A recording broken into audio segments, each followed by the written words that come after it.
You're listening to the Spark Radio Network, Internet radio like you've never heard before. Innovation, creativity, and imagination are all said to begin with a spark. So fasten your seatbelt and take the ride of your life and listen for the spark. You are listening to KLRN Radio, where liberty and reason still reign. Hey, this is John Preston, Marine Combat Veteran and Pacific Records recording artist. Just reaching out to have you check out our new album, Battle Cry, Songs of America's Heroes, an album featuring phenomenal other combat veteran artists like Scott Brown of the Scooter Brown Band, Ryan Weaver, Rowdy Johnson, just an incredible mix of people. This is all veterans telling our stories and our lives, and we're giving 100% of our proceeds to the Valkyrie Initiative to help veterans and first responders integrate back into society. I myself have battled with post-traumatic stress for many years and lost my own brother, a Marine Corps veteran, to suicide. I ask that you step with us and make this happen. We are in pre-order right now and release on March 17th. Go to iTunes, go to Amazon, buy. We plan on making the charts and making it at a very high level, and your support right now makes a difference. This is the release of my new song, Superman Falls, which is actually about the loss of my own brother, which happened last year, and I would love for everyone to check it out, to listen, and hopefully it'll make a difference in many lives. If you're 85 or younger, would you like peace of mind and comfort for your family? We're Final Expense Direct with an urgent message for you. The average funeral today costs over $8,000, but the most you'll get from government benefits is $255. How will your family pay the difference? We can help. Our senior plans start as low as just $1 a day and pay up to $30,000 for a funeral and other final expenses. Peace of mind is easy. There's no medical exam. You'll have lifetime coverage, and your plan can't be canceled as long as you pay your premiums. Call now for free information about our senior plans. Answer a few simple questions and receive approval right on the phone. Plus, call right now and we'll give you a discount prescription card for free. Call 800-553-8687. That's 800-553-8687. Again, 800-553-8687.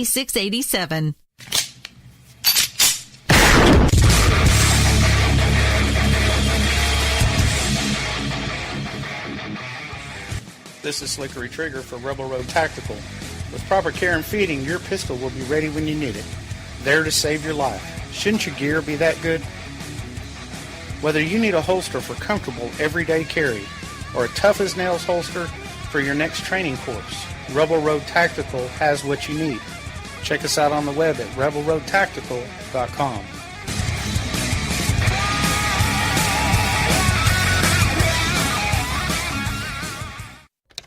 Sometimes riders feel lost, unsure why a passage may not be working. It takes another set of eyes to help us nurture our writing into full maturity. At Black Wolf Editorial Services, we strive to enable writers to develop and grow, offering manuscript critiques and line edits through a mentoring editorial style.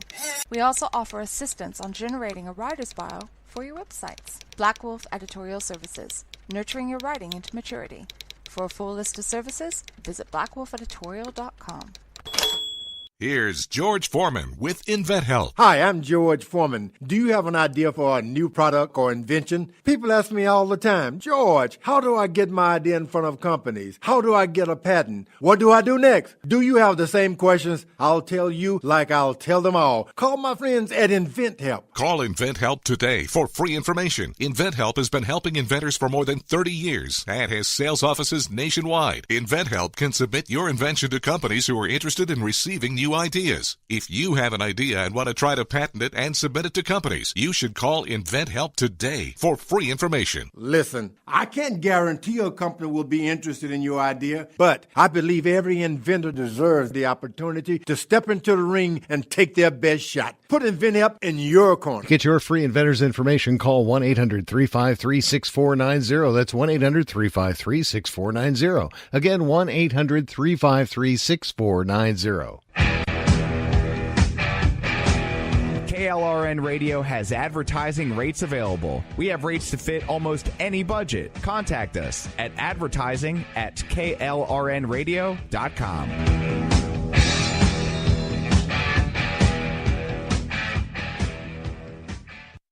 Hello, everyone. Welcome to the Generation Y Conservative Podcast. I am Chris. Last week I was off because of a bad case of bronchitis, and I am back, possibly with a deeper voice than you're used to, because I'm still dealing with it right now.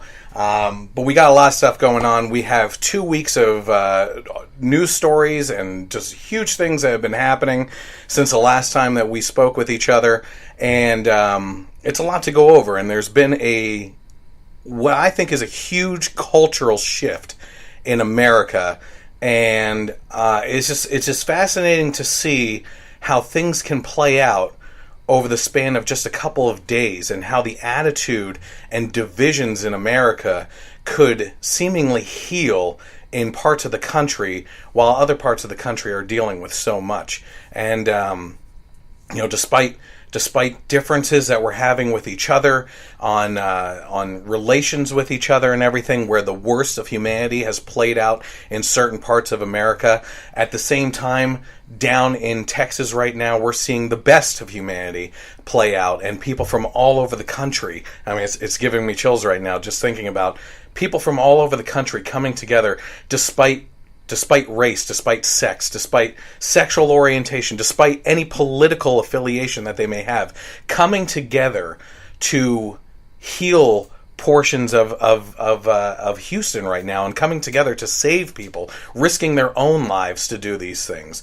And it's just fascinating. So, we've gone from seeing the ugliest side of humanity to the most courageous and most beautiful side of humanity within the course of, honestly, about 3 days, playing out over the course of Hurricane Harvey down in Texas.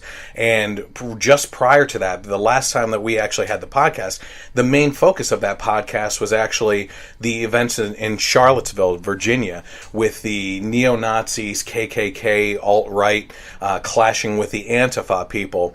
And here we were faced with this decision that was seemingly the only decision that we as Americans could make when you're watching the media sources, that you had to pick one of these two sides. You either had to be with the communist and Antifa people that were using fascist means against fascism and trying to shut down the free speech of other people through means of violence and everything. Or if you weren't with them, then you were automatically assumed to be with the neo-Nazis. You're a racist, you're carrying around torches, and you think that for some mystical reason the Jews are running the country, and you hate black people.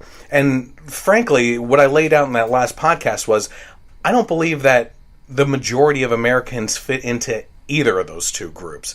And I think that for once, for all the criticism I give him, President Trump was right that they're both evil groups, and they have their own agendas set into place and everything. So it's been pretty amazing to see, because honestly, those two groups down in Charlottesville, Virginia, don't represent, I'd say, 2% of the population in the United States. I think that most of us fall outside of that fence, and we try to associate with portions of either one of them, and we try to defend or go against because we agree with certain ideals, free speech being one, but you don't like the speech that they're spouting out, and you agree that they should be shutting down the Nazis, but you don't agree that they should be doing it through violent means and everything. And it's just been a convoluted mess as we as Americans try to figure out what exactly is going on in this country. So you had all that playing out, and then there was another big demonstration and protest in Berkley, where now suddenly the media is actually coming out and going against Antifa and saying that they're violent for once. It's been shocking. Even Nancy Pelosi came out and said that the means in which that they're going through doesn't make any sense, and it's not acceptable what's going on. And then within a couple of days, we had preparations going through and people getting ready and boarding up the coastline of Texas in the Gulf there for Hurricane Harvey. And they said it was going to be bad and devastating. But honestly, we haven't seen anything the likes of which of this in our country before. And this dwarfs Katrina even when you look at it. But maybe it's it's the preparedness that we've come to as American citizens to be ready for this type of thing, that we've become more prepared for this, for these tragedies and for these natural disasters and everything. So as we think about that, we're going to talk about a little bit more about Harvey when we get into things and everything, and some personal stories. We're going to talk about some stories of heroism down there. We're going to talk about some of the media sources jumping in and the things that they've said. We're going to talk about media reflections outside of the country. Charlie Hebdo came out with a newspaper cover that was absolutely disgusting within the last day or two. I believe it was yesterday. You have people reacting, showing support and being shot down, while the best of humanity is coming from all over the country and trying to save people. You have people criticizing the efforts of those people, people that are criticizing that haven't gotten off their own asses to do anything themselves or even lend monetary support either, and they sit there and criticize. So we've come to a point where these seeds of evil and these seeds of ugliness and lack of humanity are still seeping out from other situations that have been playing out all over the country, and are unfortunately playing small parts into what's going on in Houston, Texas. But to be honest with you, Houston, Texas has been a sign of a miracle of the American spirit, I believe, and these little seeds of contempt and ugliness from some of the people in America hasn't dissolved that American spirit. So we're going to get into that. So this is the Generation Y Conservative Podcast.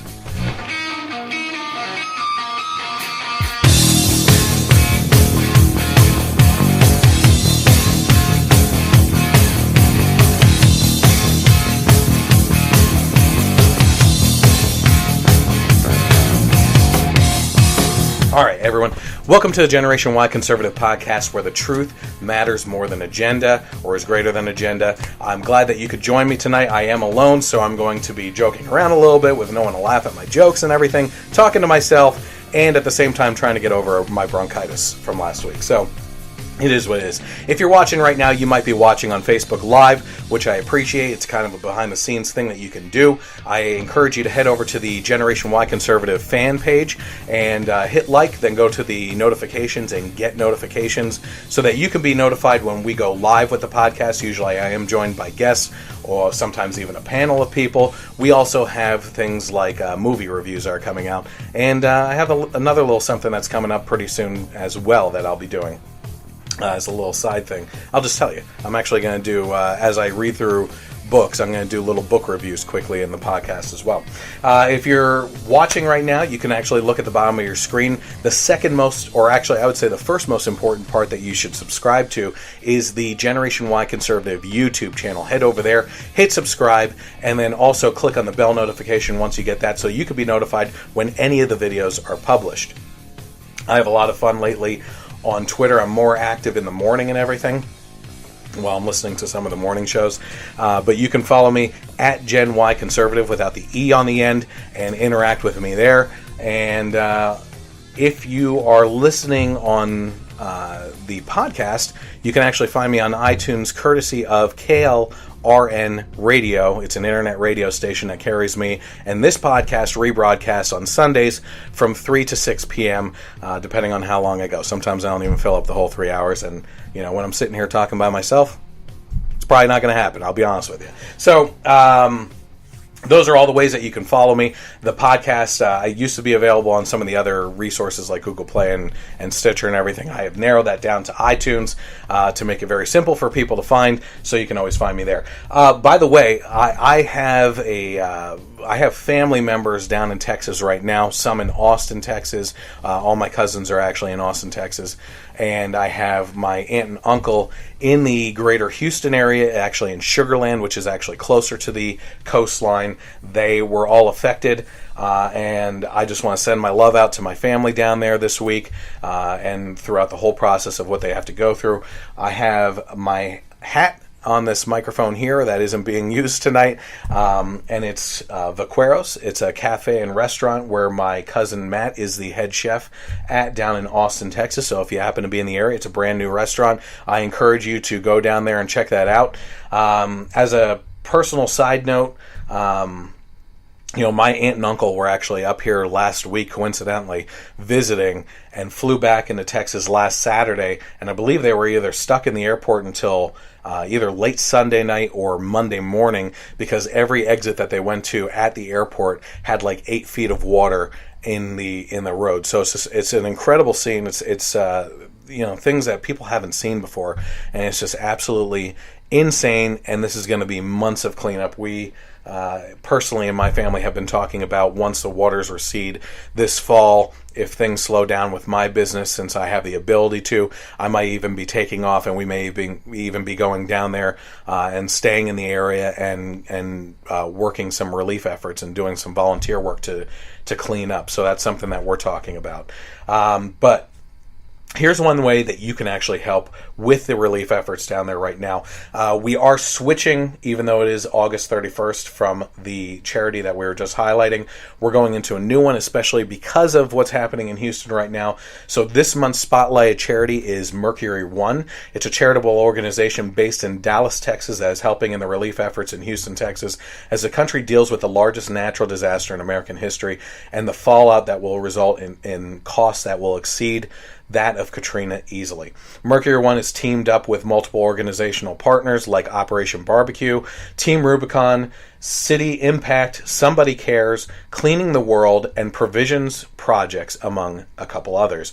100% of your donations, and this is very important to me, I'm not going to bash certain organizations, but there's one very large organization that people are saying you should donate to help out in the relief efforts of Houston, Texas, that I don't believe in donating to, only because the majority of the funds don't go towards actually helping people. It goes towards salaries and paying off other things. In this case with Mercury One, I am proud to say, and why I would put it on here, is that 100% of your donations actually go toward these efforts to send trucks full of supplies as well as personnel to the Houston area to help out with what's going on. Mercury One is kind of pretty neat in how they operate things. The way that they pay for everything else is they hold a gala fundraiser charity event every year to raise money to pay for everything else, so that they can be sure that 100% of the donations actually go towards helping out where they're helping out. And one of the organizations, charities that they are also involved with, I'm actually going to start highlighting next month because I also believe that's another very important thing. But in the meantime, our thoughts and prayers are with Houston, Texas. If you want to help out and learn more about how you can donate to Mercury One, you can head over to www.mercury1.org/hurricane-Harvey. If that's too confusing for you, certainly just go to mercury1.org and you'll see links on there to lead around to find out where you can actually donate to. Okay, so I mentioned that there's a lot of stuff going on right now, and there's been a stark contrast in what's going on in the country. You're going to find me drinking a lot of hot tea tonight just so I can keep on talking to you. Okay, so let's talk about the politicizing of this storm.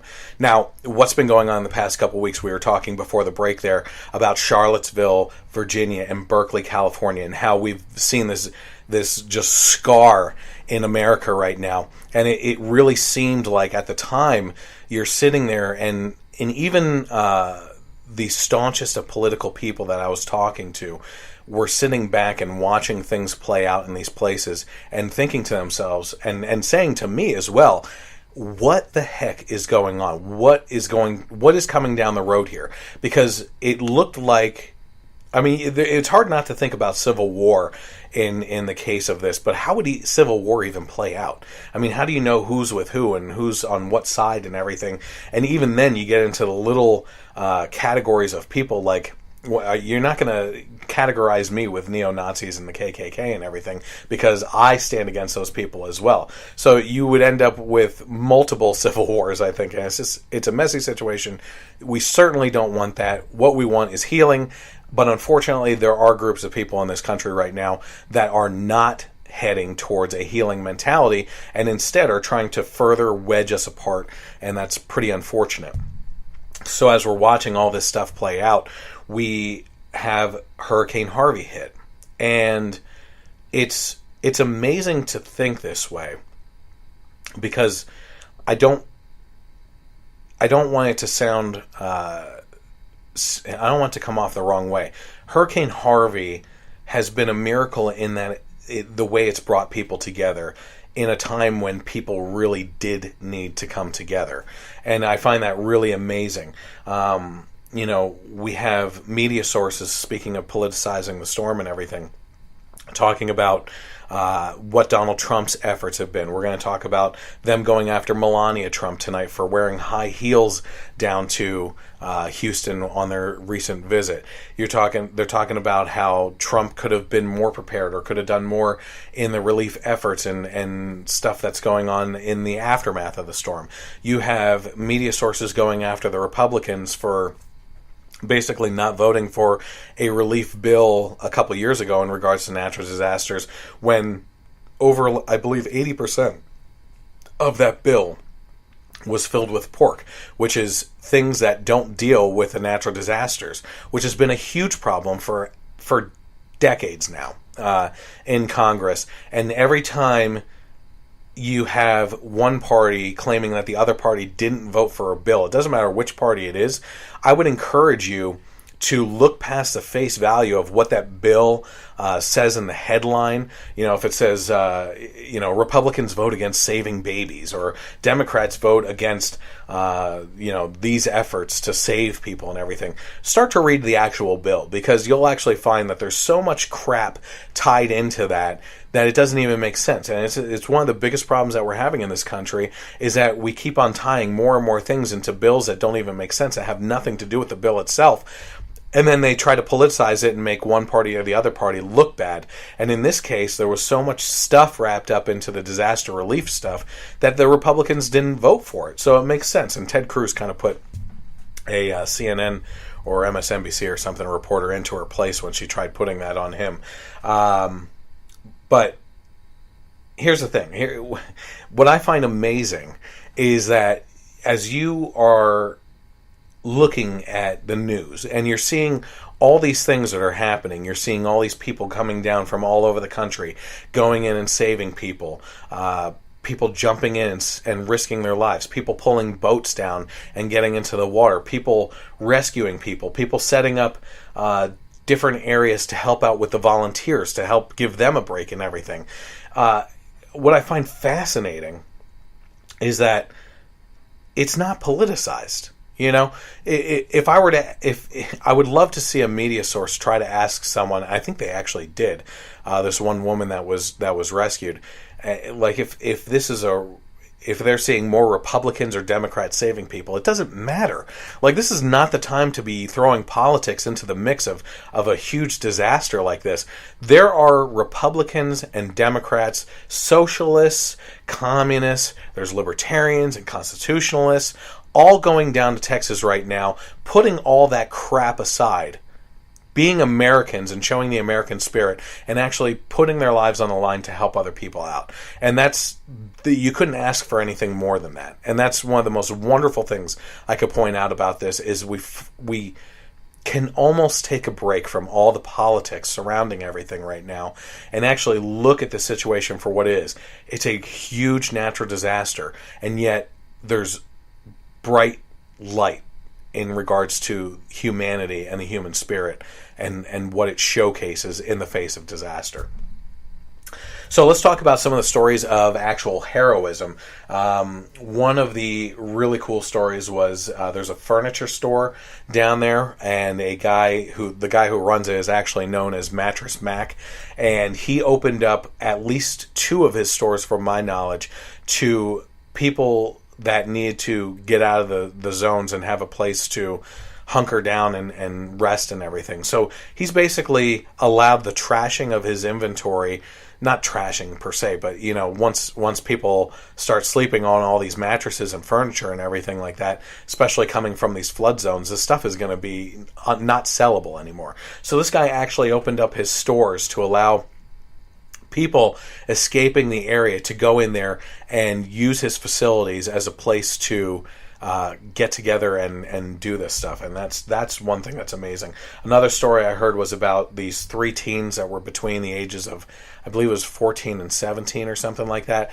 The one kid woke up in the morning, saw how bad the flooding was outside, and went out with his friends or brothers. I don't know exactly what was going on, but they got a boat, and they had the only boat in the neighborhood, and they were going out back and forth trying to rescue people, and it got to the point where they actually hooked up a paddleboard to the back and told people to cling onto the paddleboard while they pulled them over to a Kroger store or something like that. And they did this from the morning until 2 a.m. when first responders finally showed up. These kids saved over 50 people in that day alone, which is amazing, because we sit here and, even I'm very guilty of this, because I just have this negative, pessimistic view of the upcoming generations and their lack of ambition, their lack of being able to do anything on their own without being, holding the hand of a parent or something to get something done.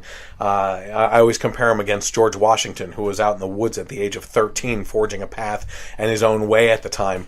And we have kids living in their parents' houses until their 30s and everything.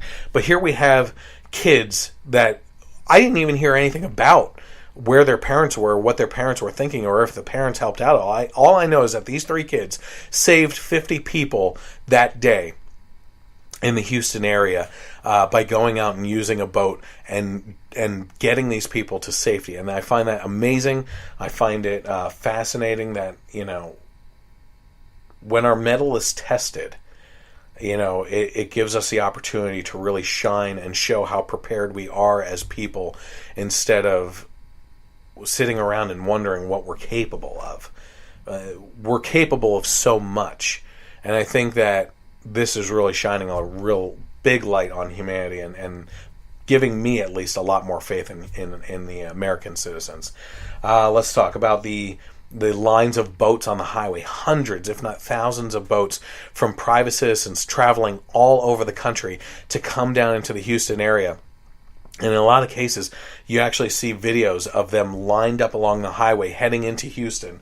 There's lines of volunteers in the Houston area waiting to see what they can do to help. But in regards to the boats and everything, what's fascinating about that is that they were coming in before the storm was even over. And in a lot of cases, they realized that wherever they parked their car truck to put their boat into the water, wherever it was, in most cases, they realized that they weren't going to see their truck or car again, because the waters were rising in all different areas. It wasn't just a slow flood from the coast.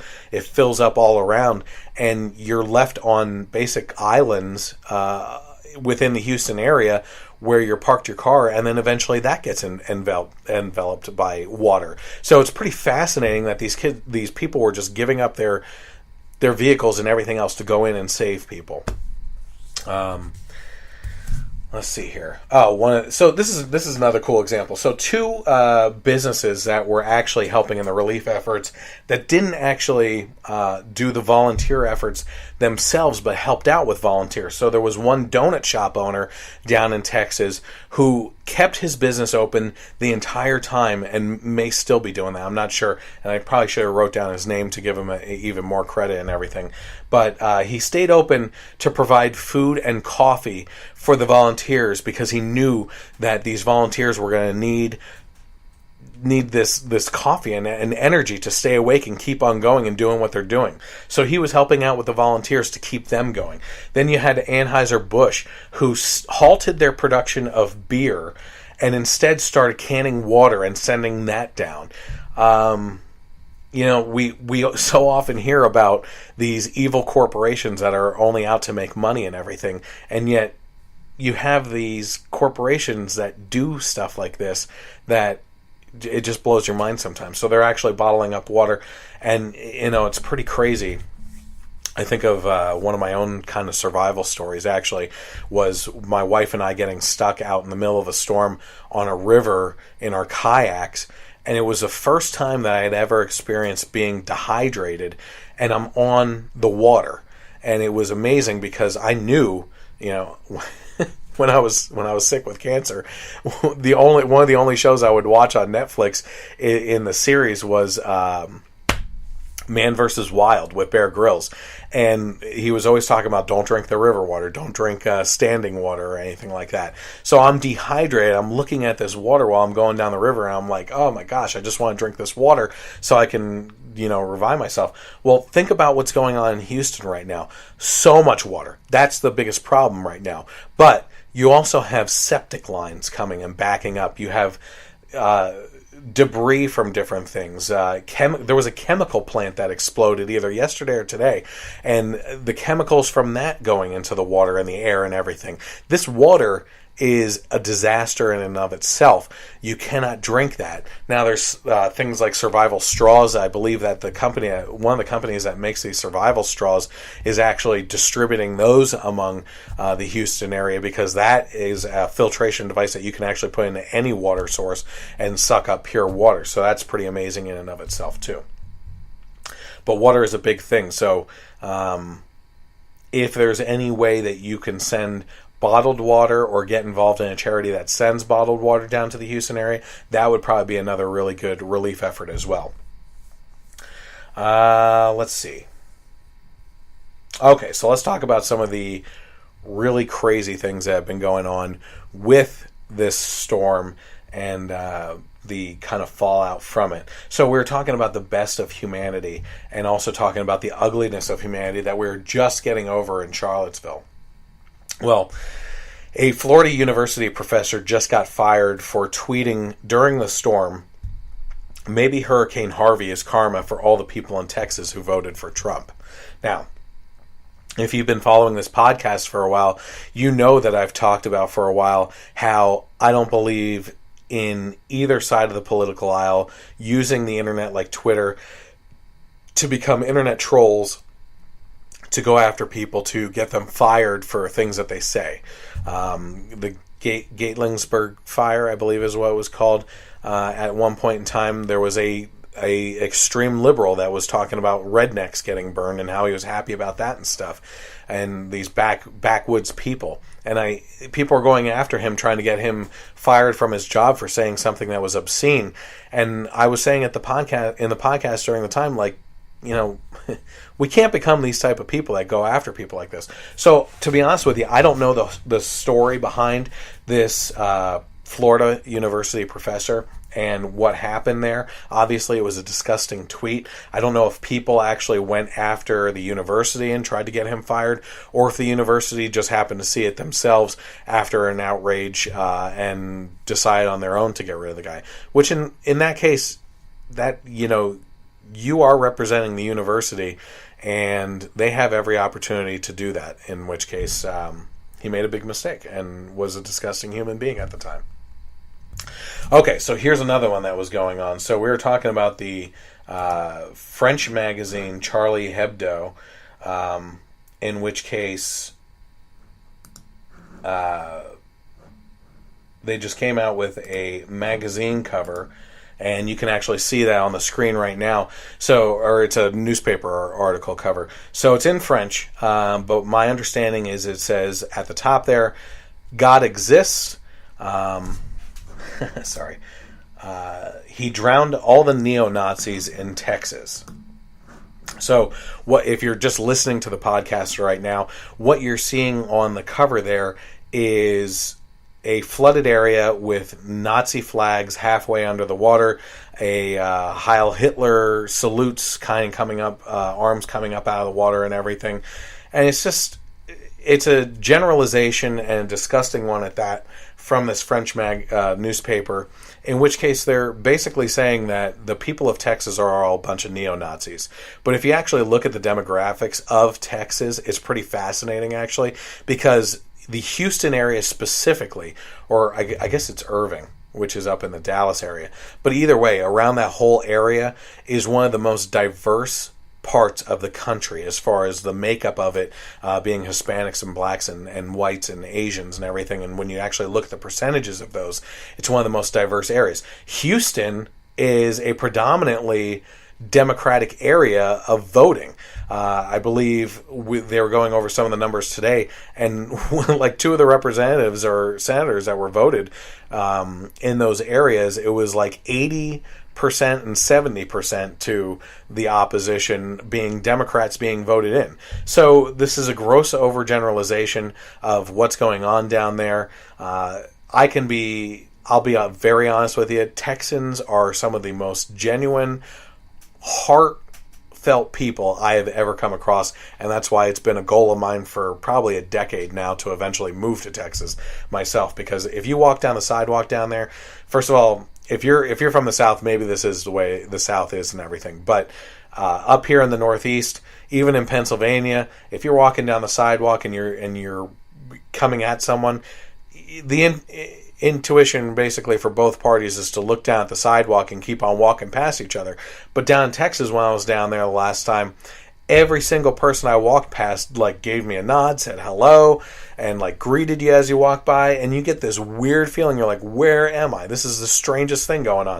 And it's Southern hospitality, I guess. I don't really know. But this is the French magazine cover of Charlie Hebdo, which is also pretty coincidental, since a couple years ago it was them that did the drawing of Muhammad on their cover, and it led to Islamic terrorists, I think, breaking into the building itself and killing people, and the cartoon drawers over that.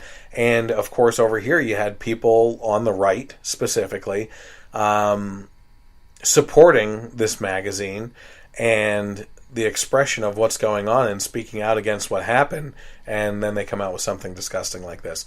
But to be honest with you, some of these things that we're going to be going over, like this and Keith Olbermann tonight, it's a search and panicked response for relevancy in a disaster situation.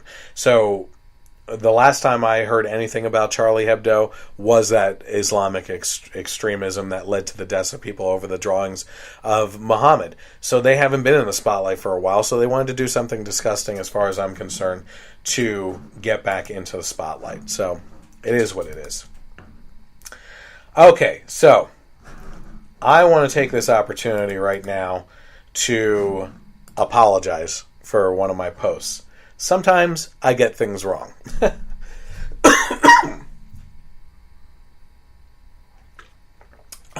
This week, in the midst of things, I was talking about the ugly seeds of humanity earlier.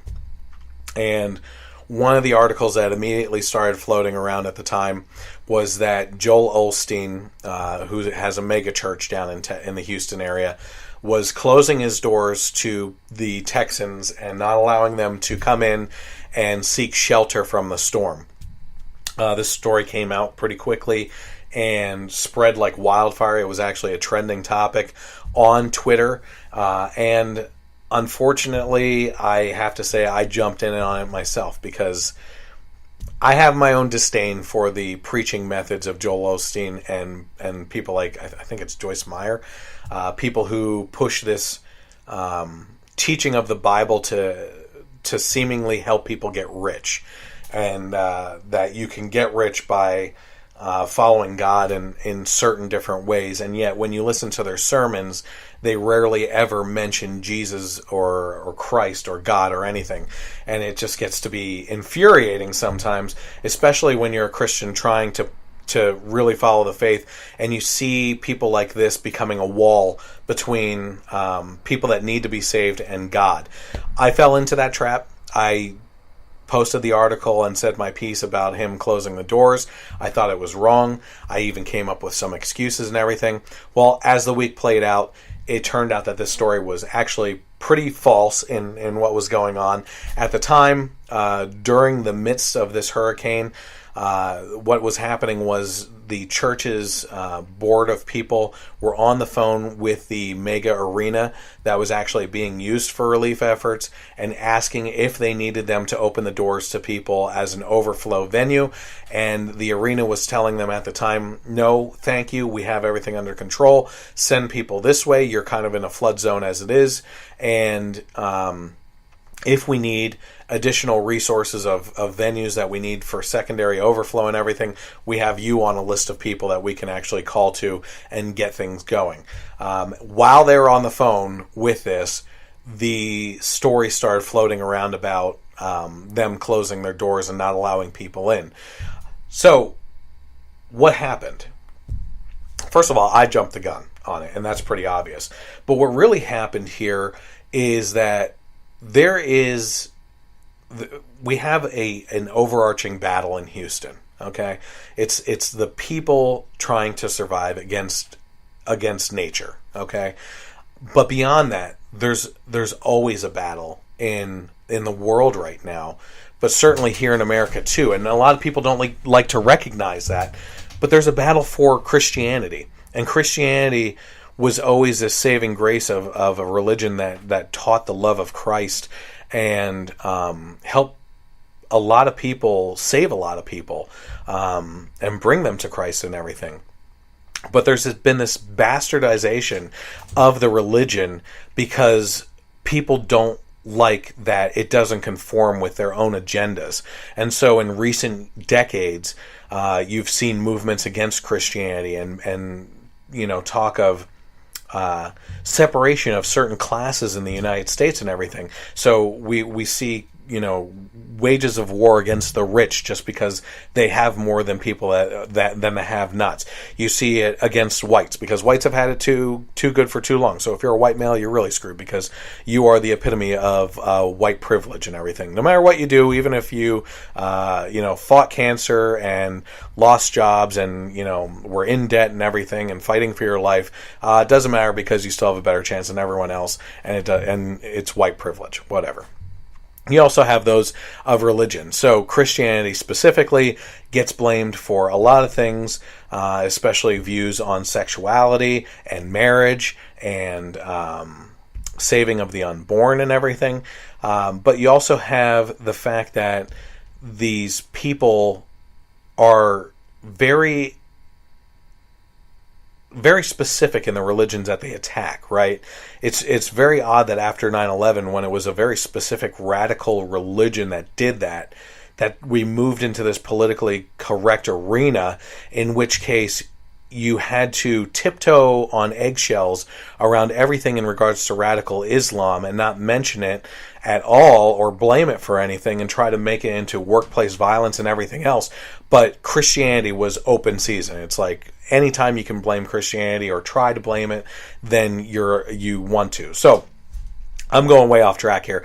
Bringing it back to Joel Osteen, it's pretty apparent to me and pretty obvious that there were people just absolutely waiting for the opportunity to blame a mega church for the circumstances that were playing out in Houston, Texas. As a matter of fact, over the last 2 years, I saw one of these memes floating around about taxation of churches. And it's a picture of this mega church's pastor's house, which is a huge mansion. And it talks about how maybe if we start taxing the churches and everything, the pastors won't be able to afford such extravagant lifestyles and stuff like that. It's all ridiculous because this is just posting of this kind of stuff is just trying to alleviate this anger and this vile venom that's churning around in the inside stomachs of people that are just looking to just spit hatred out at things that they completely disagree with. So if you were someone that was adamantly against Christianity and if you hate Joel Osteen, you were just waiting for something to happen in that area to blame him for not doing something. So the response was quick, it was hateful, it was vile. Some of us got swept up into it, like myself. But the fact is, Christianity is always under attack, and despite my feelings on his practices of Christianity and everything, we have to come to the defense of him, because not only was he willing to open his doors to the people for shelter, but it's pretty obvious if you've seen some of the interviews in the subsequent days around that time. I mean, this is still just this week. It's just the past couple of days. You'll actually see in the background the efforts of tables of supplies and everything, just mountains of things that couldn't have been pulled together in a matter of minutes or hours for an interview opportunity like that. This is obviously a church that's been gearing up for relief efforts and doing what they possibly can. So my apologies for actually posting that article, and I never took it down because I believe in owning up to my mistakes, and I'm going to let it there and show it as an example of something I did wrong. You won't find that too often, though. 99% of the time, I'm pretty good on and right on things. Okay, so what's happening now? Joel Osteen's church is helping out. You can actually find out more stuff about that. Their church was flooded itself, and they were dealing with their own consequences as well. Okay, let's see here. So the next story that we were dealing with in regards to Hurricane Harvey was actually this Politico story that came out on Melania Trump wearing high heels to Houston. Now, it was about 4 weeks ago. I remember exactly who was here. It was my guest, Ben, who was with me. And we were talking about another story, and I forget exactly who put out the story. I think it was Newsweek, actually. They were talking about the disconnect of the Trump women being Ivanka, Ivana, Melania, and whoever the blonde one is, Tiffany, I think. All the Trump women wearing high heels, and how disconnected they are from society because they're so high fashion and snobbish and everything else. The story didn't stick. Not many people were sharing it. Not many people were being outraged over it, even on the left. I mean, the weird people were outraged about it on the left and reposting it, but most people were actually criticizing Newsweek for actually putting out a story like that because of how ridiculous it was. And yet, weeks later, we have Politico following up on the story because Melania Trump went from the White House out to the Marine Force One, I think it was, or Air Force One, in stilettos, seemingly making across a grass lawn without getting caught in it, and heading down to the Houston area in that kind of dress attire. Well, first of all, we need to actually talk about some of the presidents in the past and what they did. Hurricane Katrina, Kanye West, President Bush doesn't care about black people because apparently he flew over the area in an airplane and looked down on it and kept on flying and went back or landed somewhere else that wasn't part of the hurricane. You have President Obama, who I'm sure if I look back and see any natural disasters was also in the area, but not in the actual saving or in, the fishing waders and going into things and trying to save people. But there's a reason for that. There has to be so much security around the president that it actually hinders the volunteer and rescue efforts of those around them if they start getting involved in so much. So the most important thing for any of these presidents, and I'm not putting blame on Obama or Bush or Trump in this case for any of their relief efforts, is just for them to get down there, show their support for the American people that are involved in the situation, whether you're a victim of a natural disaster like this, or you're a volunteer, or you're someone that's helping out in any other capacity. They need to show up and support those people. They need to get down there and see how much of the area was affected to know how they can release relief efforts from the federal government, whether it's through FEMA or anything else. And then they need to get back and start doing their jobs. Okay, we have people stepping up and doing what they can down in the disaster area. To criticize Melania Trump over this it's pathetic, is what it is. And when you actually see these media sources that are making stories out of all this stuff that is just meaningless. I mean, all you have to really do is actually take a step back from any news story that you see. And it might even be a news story on Fox, for crying out loud. But certainly, if you hear something that gets you outraged over something small, I always see my liberal friends posting things about Here's a good example. During the eclipse, President Trump actually looked up at the sun without the solar glasses on. And the I effing love science blog that I always love to rip into just ripped him apart for doing this, right? And it's like, get over yourselves. If this is what is a news story to you, you're pathetic. If you're trying to make mountains out of molehills and it's not working because no one cares about that stuff. As a matter of fact, younger generations are turning more and more away from politics because they don't like the divisive nature of what's going on. But the media sources out there, that's exactly what they're playing into.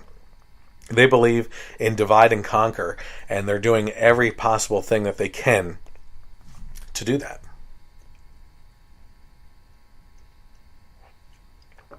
Oh, yeah.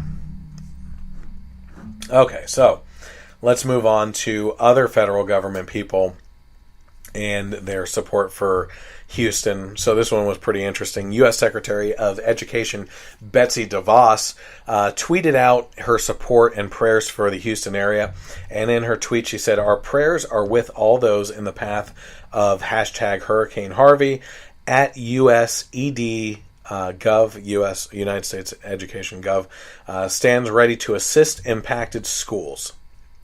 What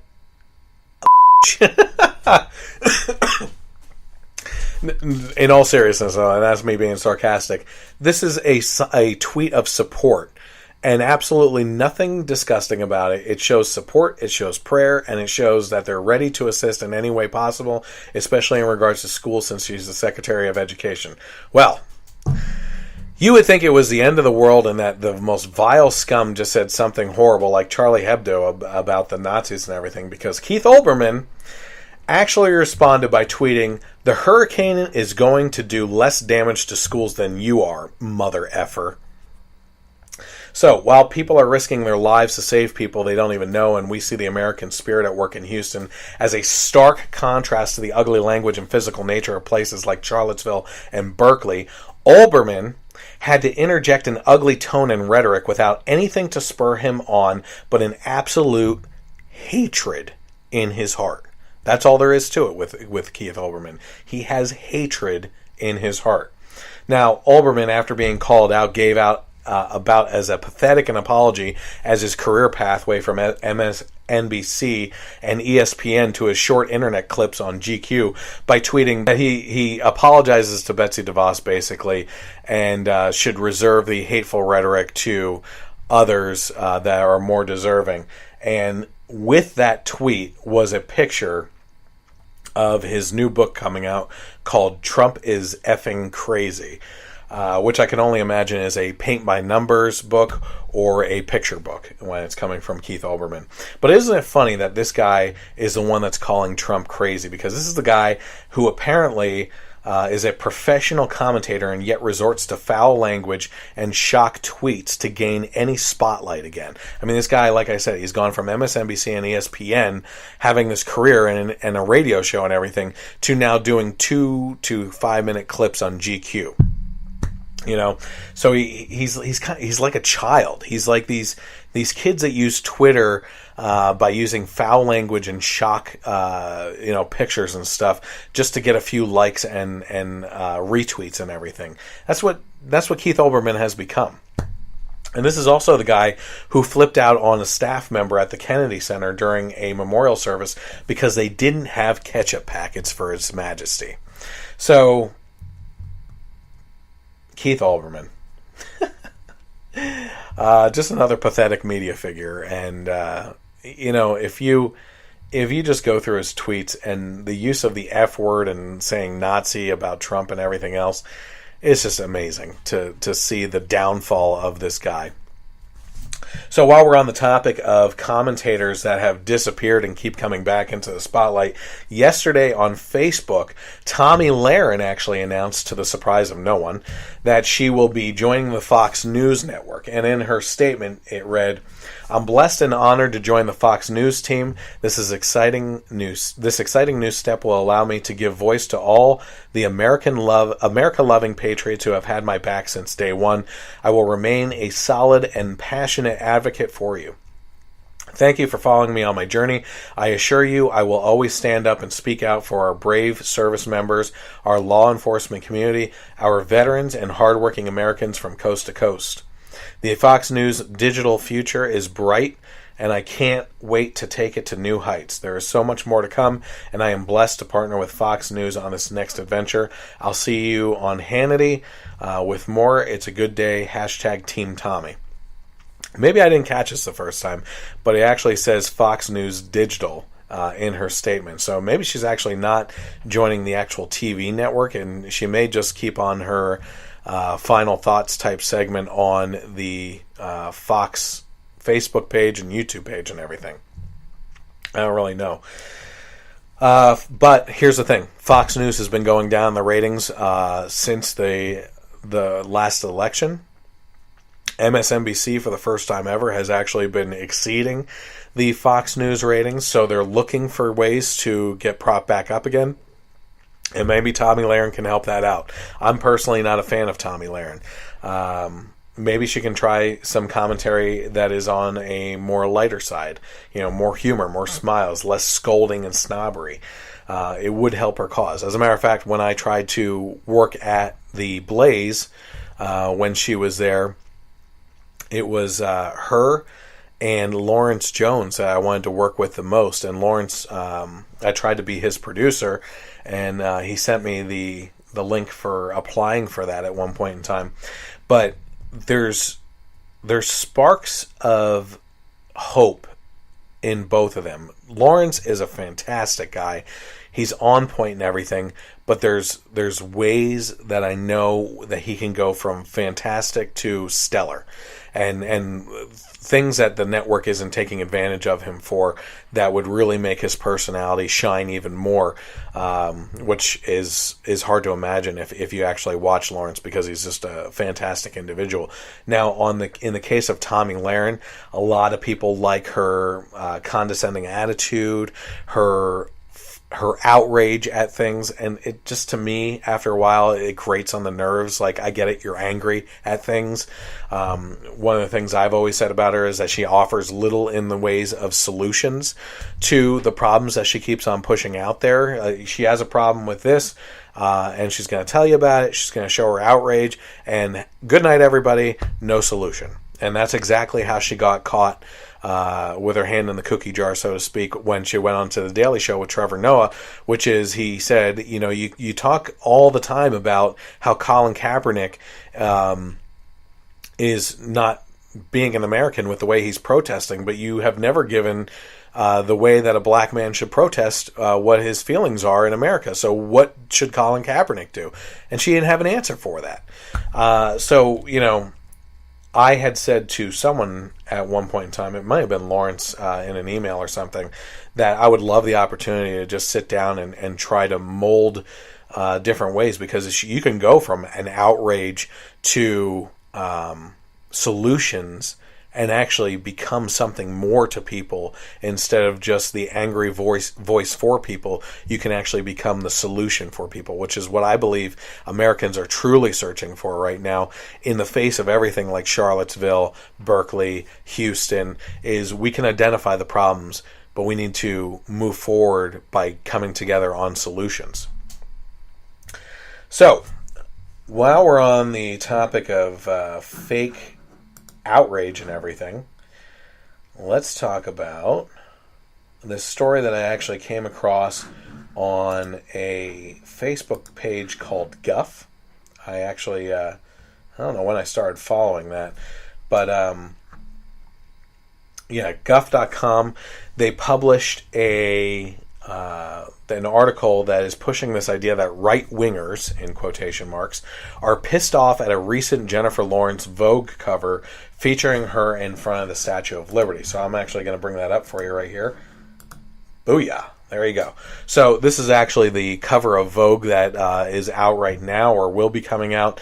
And the article started going off about this crazy outrage that the right-wingers are having over the fact that Jennifer Lawrence, who is an outspoken liberal celebrity, is being pictured in front of the Statue of Liberty.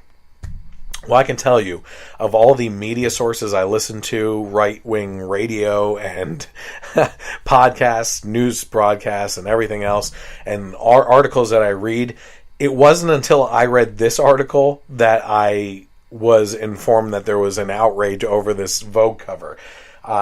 This is just kind of another situation in which these people are trying to make a story out of nothing to paint the right as a certain way when no one's even saying anything. So when I was actually looking at this, in their article, they stated that the reasons the right is mad include, number one was their symbol. Now, apparently the Statue of Liberty belongs to the right wing. It's their symbol along with the flag. Stupid are we for thinking these two symbols of America belong to everyone. They do.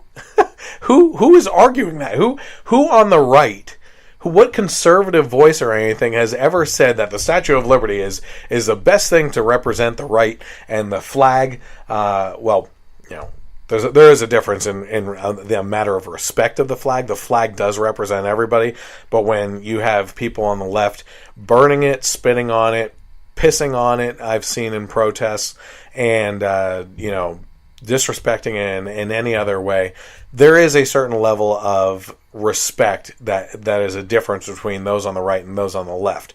Does it represent everyone? Absolutely, but there is differences in how those are treated. Statue of Liberty, I have never heard anybody take claim to a political party at all. What it represents certainly is one of the American dreams. It's a torchlight for people abroad to come to America to live out the American dream, which unfortunately I believe has been squashed in the past century. Unlike what my great-grandparents came here from Italy for. Unfortunately, if you come to this country anymore, searching for the American dream, it's a lot harder to get to, and people had to work their butts off before to go from rubbing two pennies together to owning their own business and everything. The article actually linked to an Inverse.com article that was supposedly the actual evidence of right-wing angst, which ended up being one tweet by a John Carney and other unrelated faux outrage incidents, not even related to this specific cover. Now, here's another great investigation into what exactly is wrong with what's going on in this country right now, which is all these articles that are shared by people, and I can guarantee you 75% of the political articles that are shared out there on both sides are headline only, being that these people don't even read the actual article itself. They just share it because of what the headline says, and then they never go into the details of the actual article. Well, if that's the case, if people aren't even diving into the article itself and trying to find out the details, then what are the chances that people actually follow another link within that article to go to an original article where all this information actually comes from? Actually, what I believe is probably happening is they see that there's a link there that leads to the actual information that supposedly verifies this article's existence, and they assume that there's enough evidence there that they don't even need to click on it and follow it through. Well, in this case, it's a perfect example. No one's pissed off at this Vogue cover, and when it leads to the actual article that says it, it's one tweet, and that's it. And then they talk about other things that right-wingers are apparently mad about and have taken issue with, which is little sporadic things here and there from people that are nobodies. It doesn't even matter where it's coming from. Honestly, despite being annoyed by her and her other Avengers political ideologies in the movie and everything, who doesn't like Jennifer Lawrence despite her political leanings? I mean, look over there. She's a pretty gorgeous actress. She's a fun actress. I wouldn't say she's exactly a great actress. She's kind of a one-trick celebrity, really. I mean, if there's no depth to it. But hey, when you're looking for a good actress to be on screen and looks-wise, you would want to go to her. So the Vogue cover is actually very elegant, I think. I think it looks great. I think the shot is great. And in the words of Van Jones, this is a big nothing burger. So it's just kind of ridiculous that they would actually assume that this is something that people are actually outraged about. So, wow. Over the last couple of weeks, since the last time we talked, like I said, we were talking about Charlottesville and everything. Some of the things that have been going on are the destruction of statues and memorials all over the country because of Confederate leanings or political history, that they owned slaves or anything like that. And the outrage has just gone like dominoes. These things just keep on happening that get more and more ridiculous every time you tune in. It's something new, and you're like, how can it get any worse than what it is right now? And then it does. It gets so bad. President Trump, one of the things that he was scolded for in the aftermath of Charlottesville was, well, what's next? Are they going to go after Washington and Jefferson? And people are like, oh, why would people go after? Well, yeah, they are going after Washington and Jefferson. And even people I know that consider themselves on the right and conservative and everything go after Jefferson and Washington because they held slaves and everything. But there's a lack of knowledge of history and historical context and what was going on at the time and everything, because we could dive deep into the history of what the actual ownership of slaves was at the time and the people that were fighting against it that still had slaves. For instance, Thomas Jefferson is a great example. The first 12, I believe, copies of the Declaration of Independence that he wrote with John Adams that were thrown out actually included verbiage in which they were fighting against the British in regards to slave ownership. And because of the pushback from Congress at the time, it was rewritten, and that kind of stuff actually made its way out. Thomas Jefferson never ended his crusade against slavery and did inherit slaves from his relatives. But what you have to understand is back in that time period, what actually happened was he couldn't actually free his slaves. There was actually some sort of rule in place where the only way to free your slaves was upon your death. And that was actually a pretty dangerous situation for slaves at the time too, because if you were to suddenly become a free man, and you were in the South especially, the likelihood of you being captured and put onto another plantation was pretty high. It was just a non-ending cycle. You couldn't really be a free man or woman. Your likelihood of being caught again and thrown onto another plantation was pretty high. It's my understanding, actually, that Thomas Jefferson not only took good care of his slaves, but also paid them for their work and provided good shelter for them because of his feelings on slavery, and fought as a politician to have them freed. Now, did he own slaves? Yes. Is slavery and slave ownership a black and white issue that it's very clear cut? I don't think that it is. Slavery itself is a horrendous thing that has happened, that still happens today, as a matter of fact. Not slavery of that type, but sex slavery around the world. There's more slaves today in the modern world than there ever was in history. And it happened all over the world. And it's just a horrendous thing. But when you look at the historical context of what was going on at the time, there are gray areas, and there are things that you have to look at of what could possibly be done at the time. And in the Civil War that we fought for that was one of the bloodiest wars in American history, if not the bloodiest war, I believe, where people of all colors lost their lives to do certain things, the main of which was actually allowing that freedom, eventual freedom. Okay, so that being said, with the battle against the statues and monuments and everything else, ESPN, while I was sick with bronchitis last week, pulled an announcer from broadcasting a University of Virginia football game because his name is Robert Lee, and that it may offend some people. Now, my friend Matt, who has appeared on the podcast, said that this is actually okay because Robert Lee agreed to the situation and was okay with it. But the problem is the mentality of ESPN in the first place actually pulling this guy because they believe that it was going to be a problem. The deeper problem, beyond ESPN's issues, is that there's a shallow nature of society that can't get through the day without being offended by something. Okay? This is worse than those stories on both sides of the aisle over the last few months in which people said or did something wrong and internet trolls launched campaigns to have them fired over Twitter. I mean, we were just talking about that earlier with the Florida University guy. Because in this case, we now have people losing their livelihood and potential income because of their names. Whether they did something or not could potentially offend someone. And this is just ludicrous that this is happening. The left was enraged that the president would dare suggest that things could get worse with people going after the statues of our founding fathers. And yet, here we are slipping into territory where we go after people that have a name that resembles someone they don't like. Not Robert E. Lee. No, this guy is even Asian. Okay, that they pulled from this broadcast. Robert Lee should have stood up to the network and told them to kiss his ass. That's all there is to it. This has gone far enough with this faux outrage and being offended by everything and not being able to put things into context.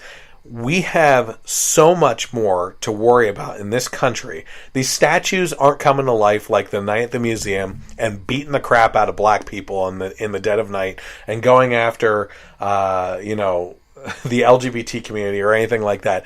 They're historic statues. They don't move. They don't have the power over your life that you're giving them in the opportunity that you are.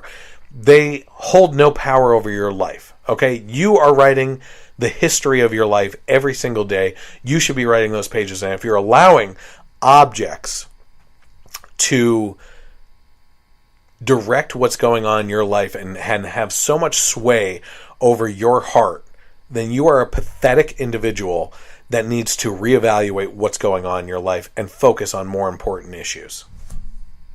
And that's all I have to say about Robert Lee. He should have stood up, and I think he should stand up, and I think that he should take this a step further next time. Let's see what's going on here.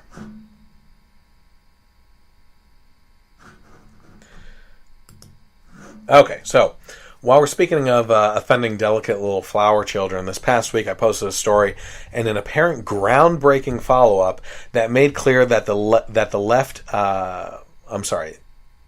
groundbreaking follow-up that made clear they felt they had caught two high school girls in the act of hatred by wearing Trump hats to a D.C. field trip. So what actually happened here was that two female students donned Make America Great Again hats and T-shirts to Howard University in D.C. on their class field trip, where they were confronted by university students who tried to steal the hats and harass the students for being bigots.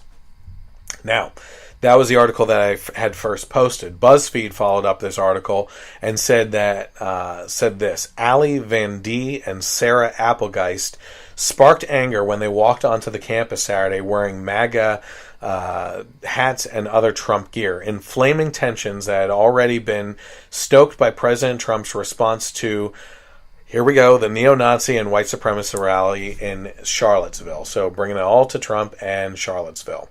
But Eunice Pulliam, a 16-year-old student at Pennsylvania Erie High, the other school on the trip, told BuzzFeed News the group's tour guide had informed the students Howard was an HBCU. I'm not exactly sure what that means.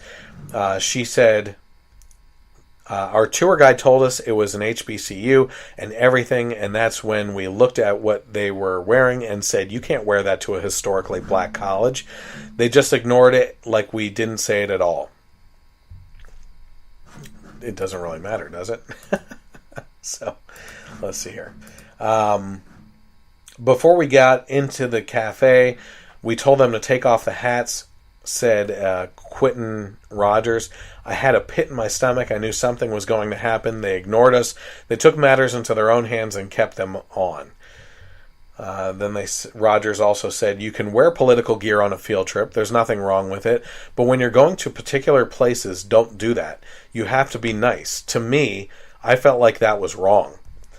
Yes, we should leave it to high schools to be nice and respectful in regards to their completely appropriate attire in a free society, instead of expecting the same and more from young adults at the university level that are getting ready to enter the real world workforce and be smacked in the face with reality that will surely shock them when they actually get there. These kids were wearing Make America Great Again shirts and hats. That's it. It didn't say Trump hates black people and walk into a black campus. It didn't say white people for Trump. It didn't say anything offensive at all. What they did was wear t-shirts and hats that supported America and the president. Okay? That's like saying that someone wearing an Obama t-shirt would be offensive if they went to a country concert or something like that.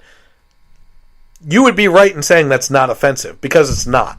It's actually stupid that people would be so outraged over this. The kids at the university, which should be these young adults that should be preparing to enter the real world as adults, but it seems like maybe they need a course on how to act like adults, were ripping off the hats and saying F y'all to them while they were there. So it was a disgusting display of behavior.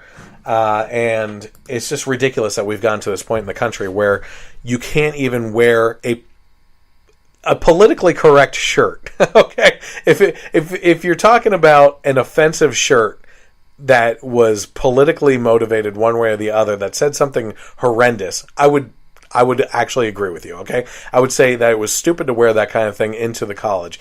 But when you're talking about a shirt that says "Make America Great Again," you have shown yourself, if you're offended at a college level, to be ill-prepared and unfit to be an adult in society. That's all there is to it. I'm getting some people interacting here. I want to say, if everybody's still tuned in, I'll say hi to Bridget, Bill, Matt, and Ben. So thank you guys for all tuning in. According to the Daily Wire, within the last week, we also saw the youth of America in all its disgusting, self-centered, vile glory at the annual Burning Man festival. So we might as well keep on the trend of the horrendous nature of today's youth. So, besides throwing raw sewage on the tents of the uber-rich because those not fortunate enough were not invited to the richer festivities, you could also partake in the following activities while at Burning Man this year. Number 1, slutty mini golf, hosted by the camp Slut Putt.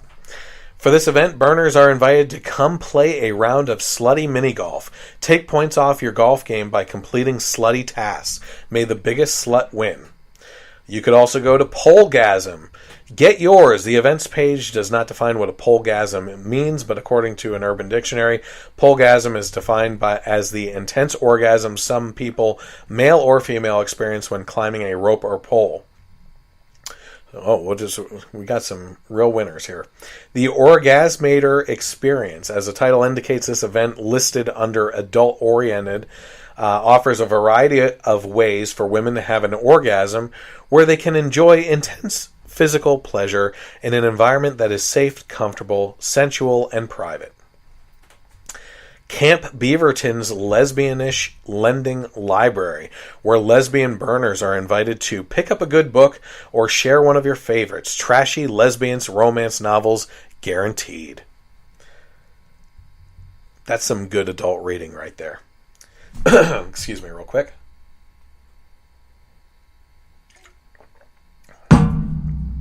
Man-to-man play, where adult 18-plus gay bi-curious men flock 24/7 down to Down Low Club's discreet, air-cooled tent for erotic man play. Horned? Need relief? What happens at Burning Man stays at Burning Man. Or you could partake in the Spank Bank. What exactly happens here remains a mystery, but the description says this: have you been naughty, or would you like to be? We're the playful, sensual, play a spanking experience. Let us tan your behind, tease your mind, and satisfy your thirst. There's also a sex cult. Another mystery here, but the description reads, although this won't be what you think it is, at the same time, it definitely won't leave any of that out. An exploration of what it means to be a cult, and how to work with sex, that context.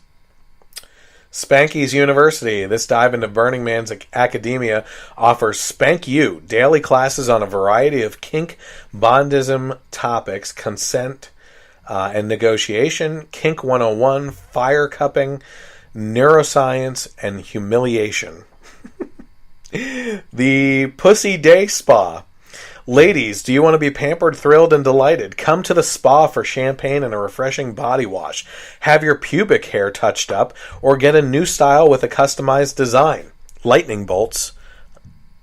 I'm just saying, I'm a Flash fan. Experience pure bliss and tingling stimulation with a pussy massage.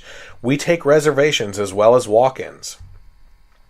And finally, rebirth your burn. The birth canal, brought to you by Camp Planned Playahood, where you can crawl your way through a tight birth canal and maneuver around obstacles like climbing over a huge Bible and through a coat hanger. There you have it. While some of the youth of America were gearing up and heading into a hurricane to save people, others were getting high, having sex, and being vile, despicable human beings out in the desert, far away from any kind of responsibility, compassion, or human decency. Maybe if parents could have gotten involved in their lives at all, they could have rerouted that money to a bus or plane ticket to Houston to show them how to actually be adults. Just a suggestion.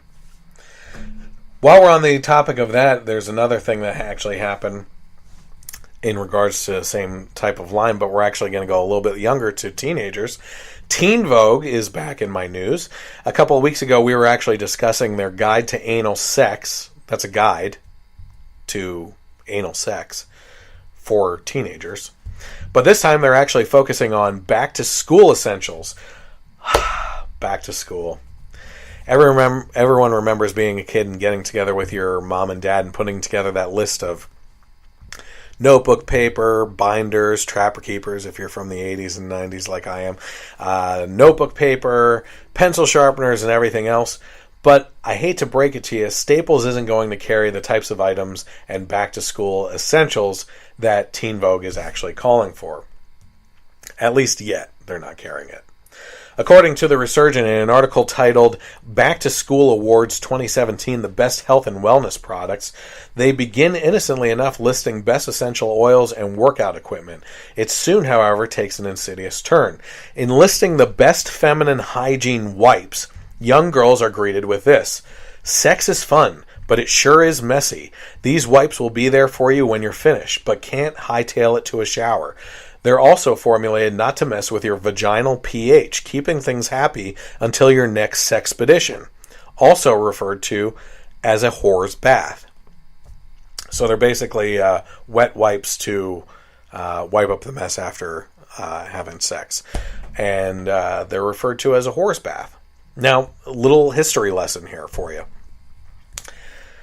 You would think that this disgusting article from Teen Vogue would have been the originator of this whore's bath thing. But actually, it has roots in the White House. You see, back in the 90s when Bill Clinton was in office, he used the White House towels and emblazoned with the insignia of the White House to give to people like Monica Lewinsky and his other sexual victims. And they used that to clean up. And then I guess they just realized that you can actually get like these moistened ones to actually help out more. It's a joke. It's a joke. I'm just joking because it actually dates further back to the John F. Kennedy days where they used the tear-offs of Marilyn Monroe's dress to use as a whore's bath. So the article actually goes on to list several vibrators because what teen girl's life isn't complete without constant sexual stimulation? And then lubricants. This silicone-based lubricant is the best for a long-lasting, silky smooth sensation for solo time or with a partner. This lube does not need to be reapplied as often as the other silicone-based products we tested. If you are uncomfortable listening to the podcast right now, just realize how uncomfortable I am actually reading this nonsense to you. And it's not that I get pleasure in reading through this stuff, because I honestly don't. But it is a clear sign of what's going on in our culture right now and the absolute ridiculousness of what is being pushed out on the youth of America and where this bad stuff is coming from. So how about sex education books? Well, you might be thinking you don't need a sex ed book, but this graphic novel covers way more than just the birds and the bees. You'll find illustrated guides to talking about consent, relationships, beginnings and endings in a way that challenges heteronormative standards about getting down. Well, what good would a sex ed book be without heteronormative standards being challenged? This isn't age-appropriate material.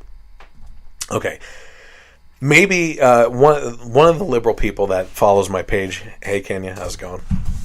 I really do appreciate her.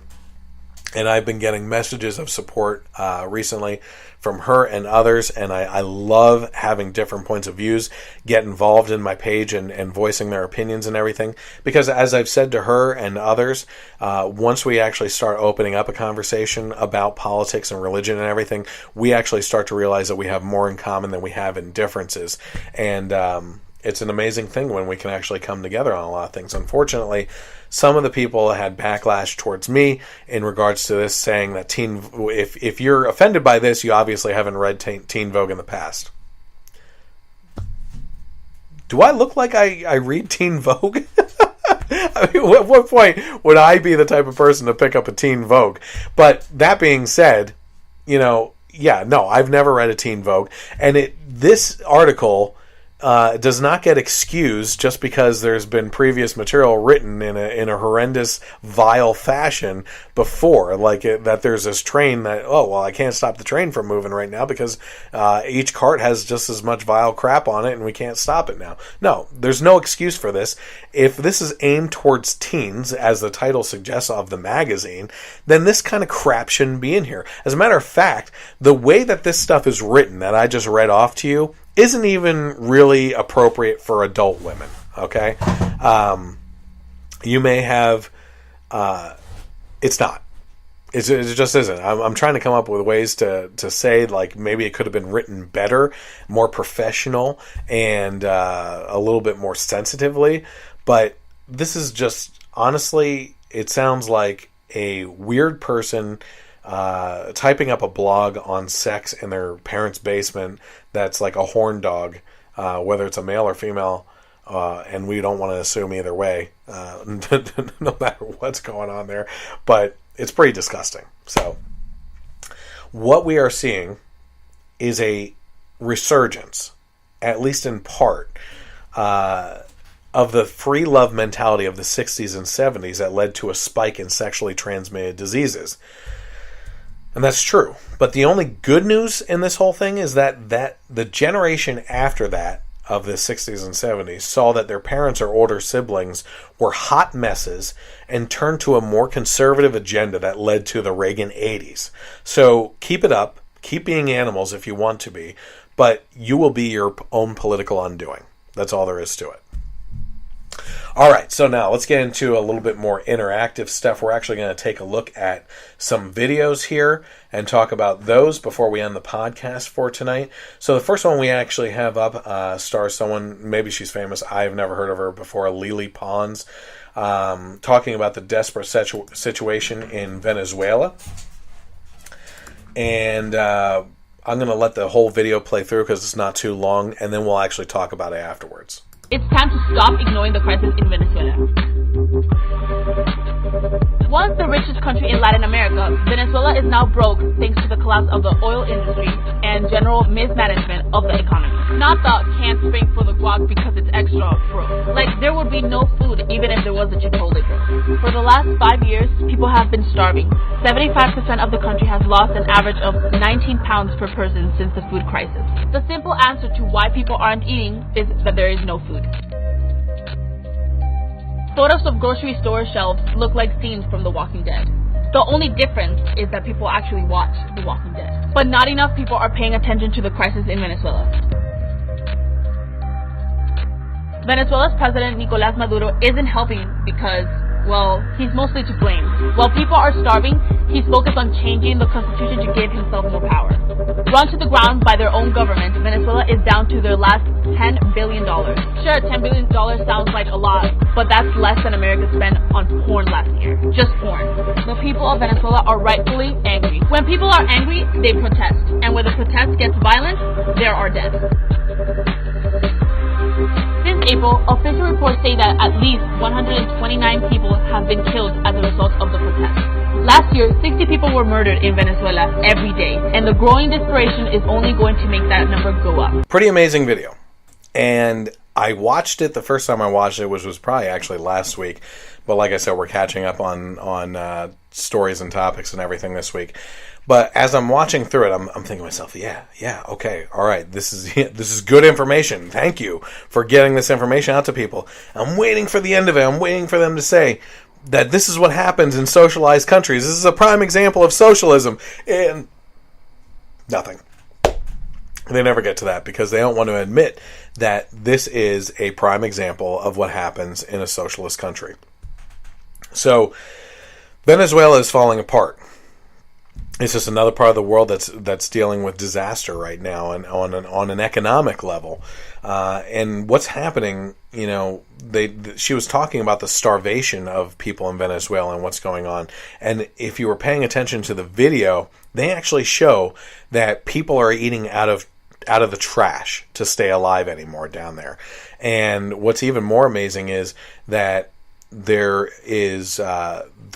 not going to find many animals in Venezuela areas anymore because cats and dogs don't exist in the cities anymore because people are killing them to eat. They actually had to shut down a zoo because people broke into the zoo to kill animals in the zoo to eat and everything. And it's just falling apart. There is no food. And this is what happens when people get desperate. And of course it's going to lead to riots and everything else. And it's a sick situation, to be honest with you. So this is what's going on in Venezuela right now. This is a prime example of socialism, and I think people need to wake up to it. And it actually feeds right into our next topic, which is another video from the Democratic Socialists of America. And it's pretty amazing. It's kind of like a recruitment video. So we'll go about halfway through it. I have some things to say and point out, and then we'll finish up the video and say our last piece on that. So here is the new recruitment video for the Democratic Socialists of America. Capitalism. It's what gives us 200 kinds of cars, 4 million kinds of apps, and 57 kinds of Hemsworths. But what is it exactly? Capitalism is a man-made economic system based on profit. It takes wealth and resources away from the public and puts it in the hands of private capitalists. A few become enormously wealthy on the backs of the many. This consolidated control of profit and political power leads to extreme inequality. These factors all make capitalism profoundly alienating, which is why everyone and everything seems so distant, so hopeless, so odd. Thanks, capitalism. Whew. Okay. So let's get some facts straight, first of all, which is seems to leave the minds of these people that push socialism all the time. First of all, if you hear someone say that democratic socialism is different than socialism, they're pushing an agenda over facts because they either are the same in regards to what they're actually pushing for and the ideas that they're pushing, or it will eventually lead to the same thing. Okay, and that same thing is a video that you just saw before in Venezuela. Now, let's talk about what they actually pointed out with in regards to capitalism. That capitalism is a system that has been set up where corporations have split us into different groups of people, of haves and have-nots, and that they gets control over people and everything. Now, that's true, okay? That we get divvied up as a society into different groups of people. Mostly you would either fall into the lower, middle, or upper class. What they don't go into is what socialism actually does, which is it actually does the same thing. It just has its own different consequences. In regards to socialism, what happens is when that type of system is set up, it actually splits people into only two groups, the haves and the have-nots. And the running joke with those on the right is that socialism is equality for all, equality in misery. The majority of the people, what you're actually seeing in that Venezuela video with the store shelves being empty and everything, this is the standard. Food lines and everything else.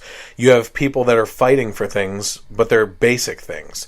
Then the people that end up being in control of the government are the ones that are allowed to have all the luxuries of things. So there's that. Okay, there's a difference between getting split up into the different classes and everything. So now, when socialism starts, especially democratic socialism, what ends up happening is you have a bunch of people, in this case, if we're just starting, if we're putting into place, it would all start off good, right? It would all be the best intentions for people. But the people that would be in charge would say, everybody gets this certain basic level of whatever it is, education, food, clothing, houses, has to be a certain square footage. I mean, that's why I believe is in Sweden is a good example of, like, people tout how great it is and everything, but it's like 900 square foot apartments that people live in, and you don't really have the option of doing much more than that. But in regards to the people that are setting up democratic socialism, so they're saying, okay, everybody gets this basic need. Okay, so this is the basic ground level of where we're going in on things. And then from there, they say, well, because we're in charge, certain people that are doing certain things that are more beneficial to the society than others should have access to, let's say, a second car, because the man or the woman that's doing the job for the government needs to get to work while the other person has this. Okay, now they're saying, okay, but now maybe this person needs this as well. So you start divvying up, and everybody starts off as equal, but then the people that are involved with the government get a little bit more in resources, and then more, and it keeps on adding up because they feel that it's necessary and prudent, basically, that these people have more. So then you get split up into not just three classes, the lower, middle, and upper class. You actually get split into only the two classes, the haves and the have-nots. And the haves are certainly the people that are tied up in the government. The have-nots are all equally miserable. Now, here's the biggest difference when you narrow that down even further between a capitalist society and a democratic socialist society, is the ability to move in and out of those classes. That is possible in a capitalist society, but it is not possible in a democratic socialist society. If you are stuck in a certain class, in a socialist system, you are born into that class and you typically die in that class. And death probably comes a little bit quicker and swifter as well in those systems. If you are born into a capitalist society, you could be born to the richest person in the United States and end up with absolutely nothing and in the bottom of the barrel in the lower class. You also have the opportunity to be born into poverty and end up being in the 1% of people in the United States. But that kind of movement within the system is not possible in a democratic socialist system. It's just not. And the ability comes with the freedoms and liberties that we have. Is there bad parts of capitalism? Yes, there's crony capitalism, which is really where capitalism gets the most bad rap from, is that people mistake crony capitalism for capitalism. But when you have the ability, there's so many great things that are wrapped up in capitalism. I would actually refer you to go watch Milton Friedman and the things that he says about economics and everything, because his videos, series, and lectures and everything that you can possibly find are amazing on the differences between socialism and capitalism. But number one, the most important thing is you have the ability to move in and out of economic, social classes because of the ability to pursue what you want to, as opposed to being forced into certain labor situations in a socialist society. One of the things that they actually talked about in that video for the Democratic Socialists of America was the integration of unions into the system. Unions are just another layer of bureaucracy that go into that system. So now not only do you have the overarching, overpowering government thumb pressing down on you, but below them you have a union that supposedly represents you, that you're giving even more of your income to represent, that end up doing nothing. Union representatives, typically in manufacturing positions, end up sitting on their asses, drinking coffee and reading the newspaper while they're waiting for something to go wrong so that they can do a little bit minimal effort to make it a pain in the ass to the actual corporation itself.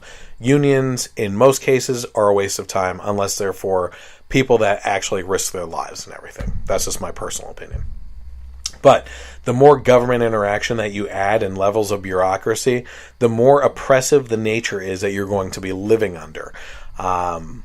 That's just the benefit between capitalism and socialism. So let's go on and finish this actual video and see what the rest is that they say. But there's another way. Democratic socialism. I know, you probably think democratic socialism is for strong men with elaborate mustaches and French college students. It is.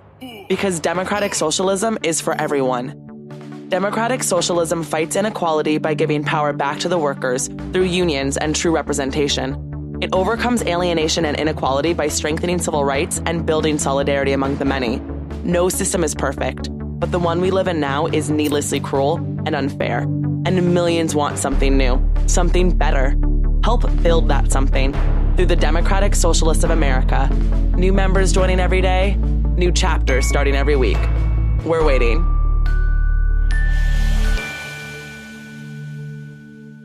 Keep waiting. So it's just maybe I jumped the gun a little bit on the union stuff there because I wasn't in the last portion. I was actually in this portion. But it's ridiculous. When they showed that rose in the end there being cut off about needless cruelism that's associated with capitalism, there has not been a system that has killed more people, innocent people, than that of socialism and communism throughout history. Okay, so talk about needless cruelism.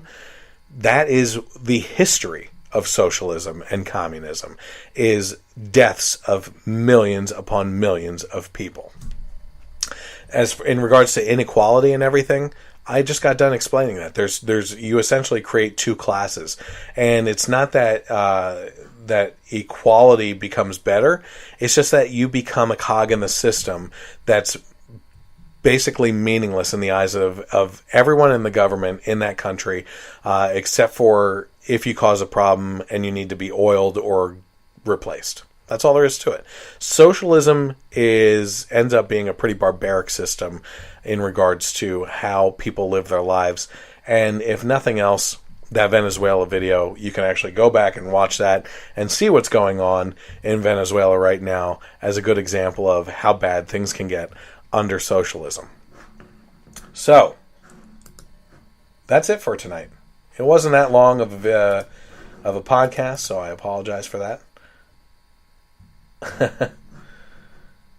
But and it looks like the Facebook video actually got cut off because of one of the one of the videos actually having content from one of these other people, but it's under the Fair Act actually, so they can kiss my ass. That's it for tonight. I want to say that our thoughts and prayers are with everyone in Houston as this disaster continues to unfold. The flooding hasn't stopped. The rain hasn't stopped. And even when it does, that doesn't mean that it's going to subside. It's actually like Houston is like this saturation area that doesn't easily get rid of water once it does rain, and they're not used to this kind of level of rain or anything. So, again, thoughts and prayers. If you want to get involved, there's many charities out there that are helping out right now. If you can donate to them, if you can volunteer, that's certainly something that would be welcomed. And it's a beautiful thing. It's a beautiful American spirit. And I hope that we have the opportunity to help out in any way possible through Mercury One as the spotlighted charity this month. In the meantime, if you are interested in following along with the Generation Y Conservative, once again, you can find me on Facebook, on the Facebook page of Generation Y Conservative. You can also find me on YouTube, the Generation Y Conservative. Hit subscribe there. You can find me on Twitter by following me at Gen Y Conservative without the E on the end. And you can listen to this podcast rebroadcast on Sundays from 3 to 6 p.m. on KLRNRadio. Who has also graciously put me onto iTunes as well for the audio podcast if you're interested in listening to that on the go while you're in the car or anything. So in the meantime, keep on praying. Keep on praying for Texas, the country, and America, and the world as a whole. Trust me, it's very much needed right now. If I'm going to leave you after months now of negative coverage of humanity and what's been going on. I really hope that you got a more positive message tonight with what's going on in Texas and what's being shown down there. I think it's amazing, and I think that this truly is a representation of the American spirit and a stark contrast to what's been going on in places like Charlottesville and Berkley. I think that this is what Americans are all about, and I pray that we continue to go down this path and not veer back down towards the ugly hatefulness that was filling up the hearts of many Americans on both sides that have their own agendas that they're trying to push out there, and instead coming together as Americans to help each other and grab each other's hand and pull each other from the muck. So in the meantime, thank you very much for tuning in. I appreciate it. Have a great night, and God bless America.